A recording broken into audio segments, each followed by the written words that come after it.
जय श्री कृष्णा। राधे राधे। आज हम सुनेंगे केले को सींचने की कहानी और पुरुषोत्तम भगवान की कहानी। आइए सुनते हैं। एक छोटा सा गांव था। उस गांव में एक महिला अपनी बेटी के साथ रहती थी। दोनों माँ बेटी सिलाई बुनाई करके ही अपना पेट भरती थी। दोनों माँ बेटी हर तीसरे वर्ष अधिक मास में स्नान करती, व्रत करती और गुरुवार को उपवास भी रखती और केले के पेड़ को सींचा करती थी। उस महिला की बेटी का नाम राधा था। वह रोज पनघट पर पानी भरने के लिए जाती थी। तब एक दिन की बात है, अधिक मास का महीना चल रहा था। दोनों माँ बेटी अधिक मास में केले के पेड़ को सींचना, तुलसी को सींचना और व्रत स्नान करती थी। ऊपर बैकुंठ में माता लक्ष्मी ये सब देख रही थी। माता लक्ष्मी ने भगवान विष्णु से कहा कि हे देव, मृत्यु लोक में एक महिला और उसकी बेटी पूरी नियम धर्म से अधिक मास स्नान करती है और व्रत करती है। आज हम इनकी नहीं सुनेंगे तो कलयुग में हमें कौन मानेगा। तब भगवान विष्णु यही चाहते थे। भगवान विष्णु माता लक्ष्मी को साथ लिया और मृत्यु लोक में ब्राह्मण का रूप बनाकर उसी पनघट पर आकर बैठ गए। तभी राधा वहाँ पानी भरने के लिए आई। जैसे ही राधा पानी भरकर जाने लगी तो भगवान विष्णु और माता लक्ष्मी ब्राह्मण के रूप में थे। उन्होंने कहा, बेटी, हम बहुत दूर गांव से आए हैं, हमें आज रात्रि के लिए आसरा चाहिए। जो हमें आसरा देते हैं वह हमें भोजन भी कराते हैं। क्या आज रात के लिए हमें आसरा दोगी? क्या आज रात्रि का हमें भोजन कराओगी? तब राधा बोली, हे ब्राह्मण देव, अपनी माँ से पूछ कर आती हूँ। राधा भागी भागी अपनी माँ के पास आई और बोली, सारी बात बताई तो माँ ने कहा, बेटी, हम दोनों के भोजन करने के बाद कुछ बचता ही नहीं, हम उन्हें कहाँ से खिलाएंगे, क्या खिलाएंगे? तो राधा बोली, आज तो हमारा पुरुषोत्तम भगवान का उपवास है, आज तो हम कुछ खाते पीते ही नहीं, अपने हिस्से का जो उन्हें खिला देंगे। माँ, तुम्हें तो कहती हो अतिथि देवता होते हैं। माँ ने अपनी बेटी के सिर पर हाथ रखा और कहा, बेटी, तू सही कहती हो, उन्हें बुला कर लाओ। राधा भागी भागी पनघट पर आई। ब्राह्मण दंपति को आदर के साथ घर लेकर आई। उन्हें आसन पर बैठाया, हाथ परोसकर खाना खिलाया। खाना खाने के बाद वे बोले कि हम थोड़ी देर विश्राम करना चाहते हैं। तब दोनों माँ बेटी उन्हें अंदर कमरे में बिठा दिया। उनके रहने के लिए एक ही कमरा था। दोनों माँ बेटी ब्राह्मण दंपति को अंदर सुलाने के बाद आंगन में दरी बिछाकर सो गई। उस दिन उनका अधिक मास का व्रत था। उन्होंने पानी पिया और सो गई। इस तरह सुबह हो गई। दोनों माँ बेटी सुबह उठी। वह उठकर अंदर कमरे में अतिथि को देखने के लिए गई तो वहाँ अतिथि नहीं थे। उनका एक ही कमरे का मकान था जो सुंदर महल बन गया। पूरे घर में अन्न धन का भंडार भर गया। दोनों माँ बेटी आश्चर्य में पड़ गई कि माँ ने पूछा, बेटी, ये ब्राह्मण दंपति कहाँ मिले थे? बेटी ने कहा, माँ, मुझे ये पनघट पर मिले थे। तब माँ बेटी भागी भागी पनघट पर देखने के लिए आई तो वह वहीं बैठे हुए थे। तब माँ बेटी उनके चरणों में गिरे। तब माँ पूछने लगी कि आप कौन हो? कृपा करके हमें दर्शन दीजिए। उसी समय बुजुर्ग दंपति ने माता लक्ष्मी और विष्णु भगवान के रूप में दर्शन दिए और कहा कि तुम दोनों ने अधिक मास का व्रत और स्नान किया, इसलिए हम तुम्हें प्रसन्न मन से वरदान देने आए थे।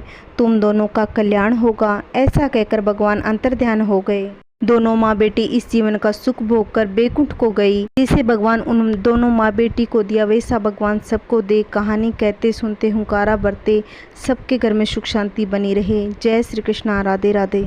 ये सुनते हैं आगे की कथा। मैं आपको पुरुषोत्तम मास में नित्य रोज सुने जाने वाली दान स्नान की कहानी सुनाने जा रही हूँ। पुरुषोत्तम मास में नित्य पूजा, दान, स्नान, व्रत का बड़ा ही महत्व है। अगर आप अधिक मास में व्रत करते हो तो भी यह कहानी जरूर सुननी चाहिए। अगर नहीं भी करते हो तो भी ये कहानी सुनोगे तो आपको पुण्य फल मिलेगा। आइए कहानी सुनते हैं। एक गांव में एक बूढ़ी अम्मा रहती थी। उनके एक बेटा और एक बहू थी। बूढ़ी अम्मा धार्मिक कार्यों को करने में व्यस्त रहती। पुरुषोत्तम महीना आया तो बेटे बहू ने कहा, माँ, तुम हर पुरुषोत्तम महीने में स्नान दान करती हो, क्या तुम्हें इसका कोई फल मिलता है? मेरी विवाह को 5 वर्ष हो गए, परंतु ना तो कोई मेरी नौकरी लगी और न ही तुम्हारे पोता हुआ। माँ बोली, बेटा, मैं पुरुषोत्तम भगवान से पूछूंगी कि मेरे स्नान दान का फल कब मिलेगा। इतना कहकर वह घर से जय पुरुषोत्तम भगवान की कहते हुए निकल गई। चलते चलते रास्ते में उसे एक आदमी मिला जिसे कोढ़ की बीमारी थी। वह आदमी बोला, माई, आप कहाँ जा रही हो? बूढ़ी अम्मा ने कहा, भाई, मैंने अपने जीवन काल में हर तीसरे वर्ष आने वाले पुरुषोत्तम मास का स्नान दान व्रत किया, लेकिन मेरे बेटे बहू कहते हैं कि इसका कोई पुण्य नहीं मिला। इसीलिए पुरुषोत्तम भगवान से मिलकर यह पूछूंगी कि मुझे इसका व्रत का फल कब मिलेगा। तब कोडी बोला, माई यदि तुम्हें भगवान मिले तो मेरे भी दुख का निवारण पूछना। जब मैं 13 वर्ष का था तब से मुझे कोढ़ लग गया। ये सज़ा मुझे किस कर्म की मिल रही है। बुढ़िया बोली, जरूर पूछूंगी। यह कहकर वह जय हो पुरुषोत्तम भगवान की कहते हुए आगे बढ़ी। चलते चलते रास्ते में उसे एक कुम्हार पति पत्नी मिले। उन दोनों ने पूछा, माई आप कहाँ जा रही हो। बूढ़ी अम्मा ने सारी बात बता दी। कुम्हार सुनकर बोला, माई क्या आप हमारे दुख का निवारण भगवान से पूछोगी। हमारी आजीविका के बल मटके बनाने से ही चलती है। पिछले 2 वर्ष से हमारे चाक पर टूटे फूटे मटके बन रहे हैं। कुछ भली प्रकार से बन भी जाते हैं तो पकाते समय फूट जाते हैं। ऐसा क्यों हो रहा है यह आप ज़रूर पूछना। बूढ़ी अम्मा बोली, ज़रूर पूछूंगी। इतना कहकर वहाँ से जय पुरुषोत्तम भगवान की कहते हुए आगे चली। कुछ दूर जाने पर उसे एक सांप मिला। उसने कहा, मैं तुम्हें डसूंगा। बूढ़ी अम्मा ने कहा, जब मैं लौटकर आऊं तब डस लेना, अभी तो मैं पुरुषोत्तम भगवान से मिलने जा रही हूँ। सांप ने कहा, माई तुम्हें पुरुषोत्तम भगवान मिले तो मेरे दुख का निवारण पूछना। मेरी नागिन जब भी अंडे देती है उसमें से एक भी संपोला जिंदा नहीं रहता। हमें कौन से कर्मों का फल मिला है। ये बुढ़िया माई बोली, मैं यह ज़रूर पूछूंगी। यह कहकर वह आगे चली। उसे एक वृक्ष के नीचे बैठे महात्मा मिले। उन्होंने पूछा, बूढ़ी माई आप कहाँ से आई हो और कहाँ जा रही हो। बूढ़ी अम्मा ने उन्हें अपने बेटे बहू द्वारा दिए हुए तानों की सारी बात बता दी। यह सुन महात्मा बोले, यदि तुम्हें पुरुषोत्तम भगवान मिल भी जाए तो तुम उन्हें पहचानोगी कैसे। बूढ़ी अम्मा बोली, मैं पहचान लूँगी। इतना कहकर उसने महात्मा को प्रणाम किया और जय पुरुषोत्तम भगवान की ऐसा कहते हुए आगे चली। ऐसा कहते ही पुरुषोत्तम भगवान ने उन्हें दर्शन दिया। भगवान ने कहा, बोलो तुम्हें क्या चाहिए। बूढ़ी अम्मा ने कहा, प्रभु आपके दर्शन होते ही मुझे सब कुछ मिल गया, मुझे अब कुछ भी नहीं चाहिए। पुरुषोत्तम भगवान बोले, तुम्हारा कल्याण हो। अब बूढ़ी अम्मा रास्ते में मिले सभी लोगों से दुख का निवारण पूछने लगी। सबसे पहले कोडी के बारे में पूछा तो भगवान बोले, बूढ़ी माई कोडी अपने पिछले जन्म के कर्मों का फल भोग रहा है। पिछले जन्म में वह नगर का राजा था। वह अपनी प्रजा को बिना वजह ही दंड देता था। वह कोडी को अपनी प्रजा की आह लगी है। तुम अपने चरण की धूल ले जाओ, उनके शरीर पर लगा देना, वह ठीक हो जाएगा। अब बूढ़ी अम्मा ने कुमार दंपति के दुखों का निवारण पूछा तो पुरुषोत्तम भगवान बोले, एक बार उसी के गांव का गरीब व्यक्ति अपनी बेटी के विवाह के लिए कलश लेने आया। उसके पास पैसे न होने के कारण कुमार दंपति ने उसे कलश नहीं दिया। उसे उसी गरीब की हाय लगी है। तुम उससे कह देना कि अपने बनाए 100 मटके किसी प्याऊ में दान दे तो उसका दुख का निवारण हो जाएगा। बूढ़ी अम्मा ने नाग के दुखों का निवारण पूछा। पुरुषोत्तम भगवान बोले, उस नाग ने एक बार किसी गर्भवती स्त्री को डस लिया था। वह स्त्री अपने गर्भस्थ बच्चे के साथ मर गई थी। उसी की हाय उस नाग को लगी है।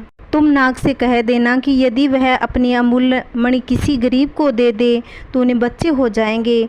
सबके दुखों का निवारण पूछने के बाद बूढ़ी अम्मा ने पुरुषोत्तम भगवान को प्रणाम किया और भगवान अंतर्ध्यान हो गए। अपनी साड़ी के पल्लू में बुढ़िया अम्मा ने भगवान के चरणों की धूल बांध ली। फिर वह घर की ओर चल दी। सबसे पहले वह सांप से मिली। सांप ने कहा, क्या हुआ बूढ़ी माई, भगवान के दर्शन हुए और मेरे दुखों का निवारण पूछा। बूढ़ी माई ने सारी बात बता दी।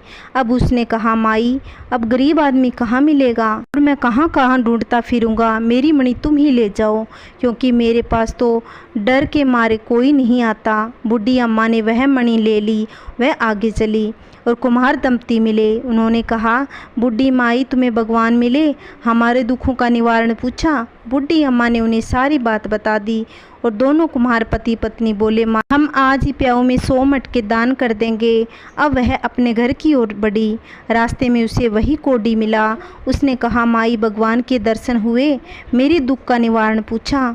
तब बूढ़ी माँ ने उनको सारी बात बताई तो साड़ी के पल्लू से पुरुषोत्तम भगवान के चरणों की धूल उसके शरीर पर लगा दी। थोड़ी चरण की धूल बेटे बहू के लिए रखी। भगवान के चरणों की धूली लगाते ही कोडी का कोड ठीक हो गया। वह खुश होकर उसने बुढ़ी अम्मा को बहुत सारा धन दिया।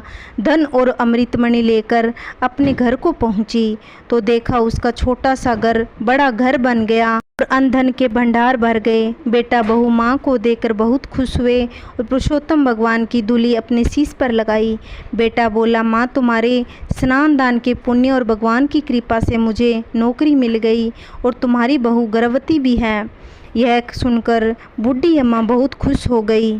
बूढ़ी अम्मा का परिवार सहकुशल रहने लगे। पुरुषोत्तम भगवान ने जैसे बूढ़ी माई को दिया वैसे भगवान सबको देना। कहानी कहते सुनते हुंकारा भरते सबके घर में सुख शांति बनाए रखना।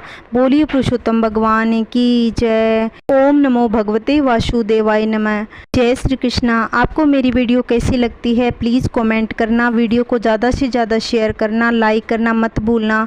अगर आप चैनल पर नए आए हो तो प्लीज़ चैनल को सब्सक्राइब करना जिससे आने वाली वीडियो की नोटिफिकेशन आप तक पहुंच सके। जय श्री कृष्णा।